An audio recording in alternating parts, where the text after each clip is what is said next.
Assalamualaikum warahmatullahi wabarakatuh. Sahabat yang dirahmati Allah, kali ini saya akan berbagi kisah tentang asal-muasal Yajuj dan Majuj. Dalam Al-Quran pengertian Yajuj dan Majuj ada dua versi penjelasan yang berbeda. Yang pertama, kisah Yajuj dan Majuj muncul di zaman Nabi Zulkarnain.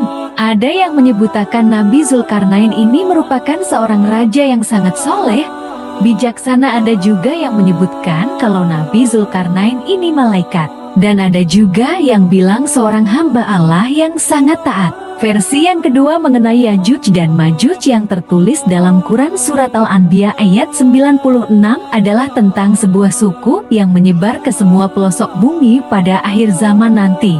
Tambahan penjelasan dari Ustadz Khalid Basalamah yang nantinya akan ada sinkronisasi dari penjelasan keduanya. Beliau mengatakan bahwa Yajuj dan Majuj merupakan keturunan Nabi Adam yang diantara ciri-cirinya sobekan matanya kecil, sehingga mereka lebih terlihat sipit tetapi bola matanya besar. Mereka memiliki rambut yang keriting dan memiliki postur tubuh umumnya manusia. Hanya saja mereka tidak berbaur dengan manusia yang lain. Mereka hanya bisa mati ketika memiliki 1000 anak. Lantas bagaimana kelanjutan mengenai suku Yajuj dan Majuj ini? Dikisahkan dalam Quran Surat Al-Kahfi ayat 83, suku Yajuj dan Majuj dikurung oleh Nabi Zulkarnain. Allah juga memberikan banyak mukjizat untuk Nabi Zulkarnain, diantaranya menahan suku Yajuj dan Majuj di saat mereka ini ingin membuat kerusakan di muka bumi. Dengan keberkahan yang diberikan oleh Allah, beliau menjadi pemimpin di muka bumi. Dikisahkan beliau menelusuri berbagai pelosok di bumi ini untuk menyebarkan keadilan dengan membawa nama Allah. Lalu tibalah di antara dua gunung yang terletak di belakang sungai Jihun di negeri Buf dekat kota Tirmin di ujung laut Iran. Di sana beliau bertemu dengan sebuah kaum. Kemudian kaum tersebut mengadu kepada Nabi Zulkarnain tentang keberingasan suku Yajuj dan Majuj dan meminta untuk dibuatkan dinding penghalang sebagai pemisah antara kaum tersebut dan suku Yajuj dan Majuj. Pada akhirnya Nabi Zulkarnain pun berhasil membuat benteng penghalang yang terbuat dari besi dan tembaga. Dari situ Yajuj dan Majuj tidak mampu lagi untuk memanjat tembok dan menggali lubang di tembok karena kuat dan kokoh, maka terkurunglah Yajuj dan Majuj di situ. Ada riwayat Nabi Muhammad dalam hadis Bukhari yang mengatakan, celakalah bagi orang-orang di Jazirah Arab, yang kemudian diartikan oleh para ulama kemungkinan makna ini tempat mereka dekat dengan Jazirah Arab, tepatnya tempat dikurungnya Yajuj dan Majuj ada di tembok besar Cina. Namun bukan berarti seluruh tembok besar Cina merupakan tempat dikurungnya Yajuj dan Majuj, melainkan dari panjang dan besarnya tembok Cina tersebut di sanalah ada satu titik tempat dikurungnya Yajuj dan Majuj. Jadi di antara tembok tersebut disimpanlah tembaga-tembaga yang dikeraskan oleh Nabi Zulkarnain. Dikisahkan pernah pemerintah Cina menemukan ada bolongan kecil di tembok besar Cina yang kemudian akan ditambal menggunakan batu bata yang terbuat dari tanah. Namun mereka melihat di dalamnya ada tembaga yang mengeras dan seperti yang dituliskan dalam Al-Quran Surat Al-Kahfi ayat ke-96 dan meneruskan dari perkataan Nabi Muhammad, celakalah bagi orang-orang di Jazirah Arab mungkin karena sudah terbuka lubang Yajuj dan Majuj. Menurut riwayat tersebut Nabi Muhammad seperti memberikan isyarat dengan menempelkan ibu jari ke telunjuk. Diperkirakan lubang tersebut sebesar tutup botol yang artinya Yajuj dan Majuj sudah bisa melihat keluar. Diriwayatkan memang Yajuj dan Majuj akan terus menggali gunung setiap harinya dari kurungan Nabi Zulkarnain sampai pada saat malam tiba, mereka istirahat dan penggaliannya dilanjut esok hari. Tetapi dengan kekuasaan Allah, lubang yang telah mereka gali ini ditutup lagi dikembalikan seperti semula. Jadi mereka akan mengulang lagi menggali di keesokan harinya.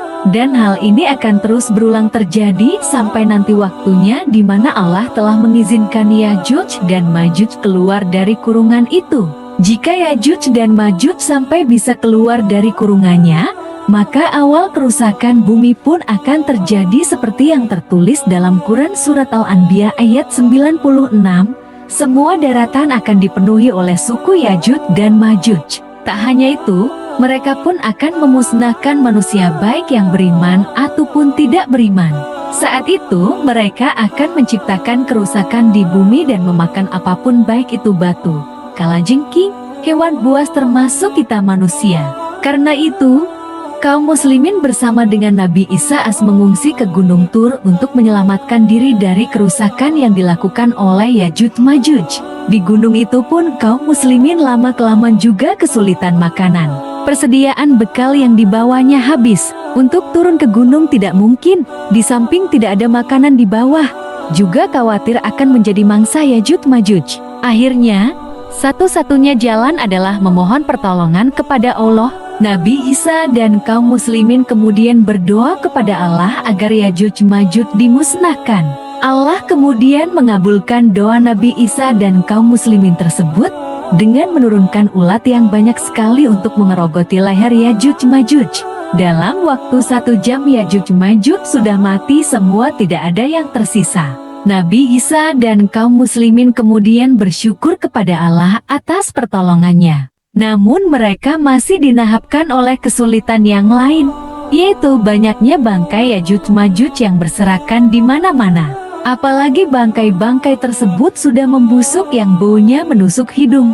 Lalu Nabi Isa dan kaum muslimin berdoa kepada Allah agar bangkai-bangkai Yajuj Majuj itu dihilangkan dari permukaan bumi.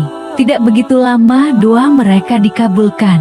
Allah mengutus ribuan burung yang besarnya seperti unta. Burung-burung ini menyambar setiap bangkai Yajuj Majuj sampai habis tidak tersisa. Lalu bangkai-bangkai dibuang di tempat yang dikehendaki oleh Allah. Melihat adanya pertolongan Allah ini, Nabi Isa dan kaum muslimin memanjatkan syukur kepadanya. Namun masih ada lagi masalah yang mengharuskan memohon bantuan dan pertolongan kepada Allah, yaitu banyaknya kotoran tahi yang ditinggalkan oleh Yajuj Majuj. Kotoran ini berserakan di mana-mana, hampir tidak ada tempat yang tidak dikotori oleh Yajuj Majuj. Untuk itu, Nabi Isa dan kaum muslimin berdoa lagi kepada Allah, memohon diberi pertolongan agar permukaan bumi ini bersih dari kotoran Yajuj Majuj. Allah lalu menurunkan hujan yang lebat sekali. Akhirnya dalam waktu singkat kotoran-kotoran Yajuj Majuj ini hilang dari permukaan bumi, terbawa oleh air hujan. Semoga ini menjadi pengingat kita untuk selalu beribadah dan berdoa kepada Allah. Wassalamualaikum warahmatullahi wabarakatuh.